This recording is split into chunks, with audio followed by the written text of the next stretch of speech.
Well, if you're watching this video, I want to say I'm so sorry that you have to be in this group.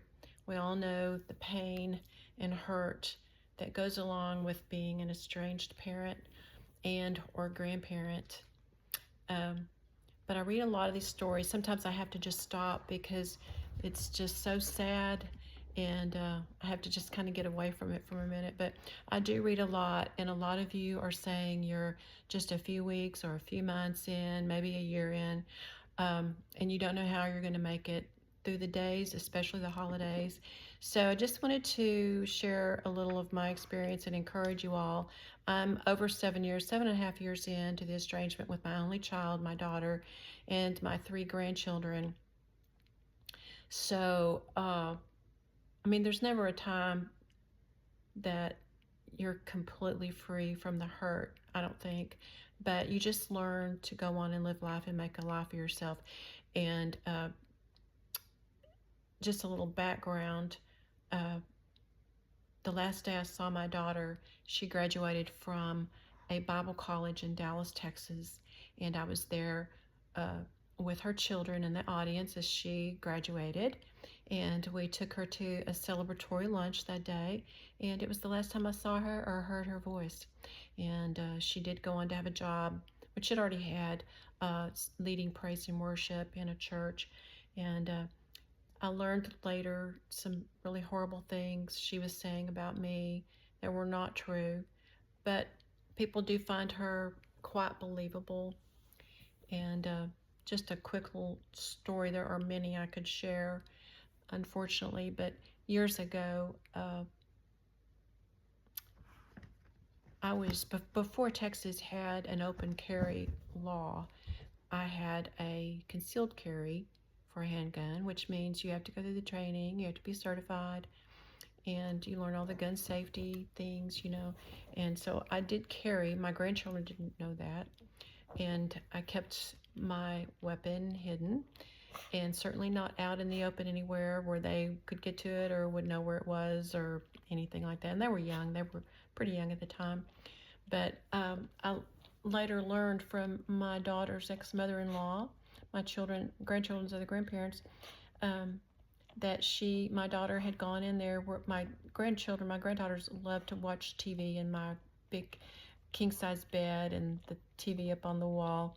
They love to go in there and nap and watch TV shows and movies. And so one day my daughter had gone in there and evidently gotten my purse, taken my gun out, and laid it all on the bed as if I had laid it all there for my grandchildren to be sitting around, lying around.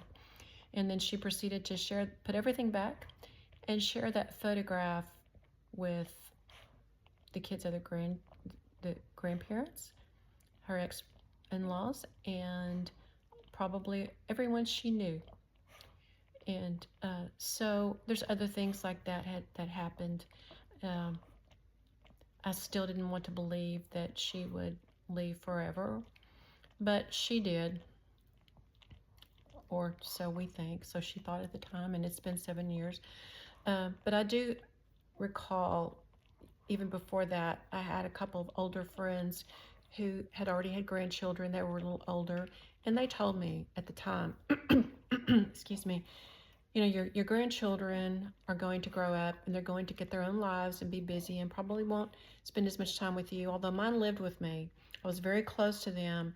And while my daughter slept in most days, if they wanted to get up and go swimming at 8 o'clock in the morning, that's what I did.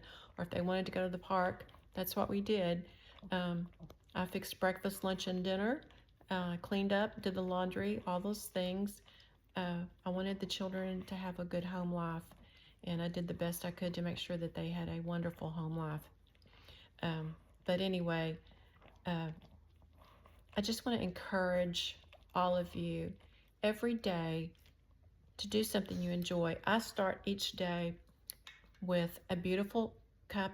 I bought myself several beautiful cups, little coffee mugs, and I have a great cup of coffee every morning in one of those beautiful cups, and that starts my day really well. I love that.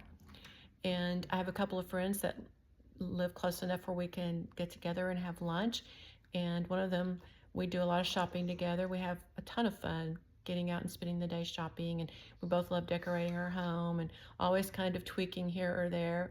And that's one thing too I want to encourage women to do is make your home someplace you really love being and you enjoy walking in, and it makes you happy when you come home. It might just be some new pillows on the sofa, a new rug, a new vase here or there. It doesn't have to be a big thing, but just something that you love.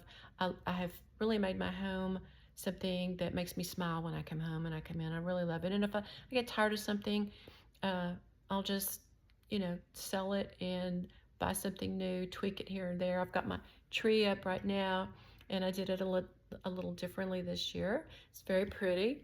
Um, anyway, when we were young moms, most of us were probably working, and to think of having any personal time to ourselves was unheard of. We just didn't. Learning a new language, learning how to crochet, going and spending a day with a friend, none of those things were even on the radar because we didn't have time for it.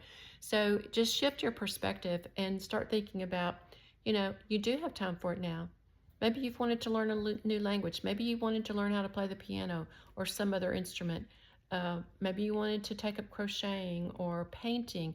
Go take a painting class. Um, there's all kinds of things that we can do, and now we have the time to do it. And we don't lose hope that our children will come back, but if they do come back, they'll find you happy and thriving. And if they don't come back, you'll be happy and thriving because you've created a life for yourself. I actually moved away for 3 years, and I've seen other people ask about that, and actually other people do it, and it might not be for everyone, but I moved away for 3 years, and it just was so good for me. It just, to me, felt like I was taking back control of, no, you're not taking yourself away from me. I'm taking myself out of the situation and away from you, which was about 10 minutes away from where my daughter lived, and I couldn't see her or the children. So if that's something you can do, I think it can be helpful. And also, I bought a new puppy a couple of years. Well, he's going to be 2 on December 31st. But he's been wonderful. He's fills our home with a lot of joy and love, always waiting there when we come in. So happy to see us. I have neighbors in my neighborhood they have 7 children, and so about once a week I bake cookies for them, and boy, I get hugs and smiles, and it's wonderful. And then they end up bringing me things. So it's really good. Life is peaceful. My daughter was full of drama and chaos, and I love her. She's my daughter. I'll always love her, but life is so much more peaceful. Life is peaceful now. It wasn't peaceful then. So I don't know if any of you relate to any of that, but whatever your story is on estrangement, I just want to encourage you to do things for yourself today, do something for someone else, make your home something you enjoy, take up a new hobby, do something you just didn't have the time to do when you were younger. So anyway, I hope that encourages someone today, and I'm so sorry you're in this group, and I pray we all get a happy ending to this at some point, that our children return. But in the meantime, we can live and we can make a good life for ourselves. It's a choice. So anyway, I hope that encourages you, and I hope you have a great day and start today and start living a life for yourself. God bless you.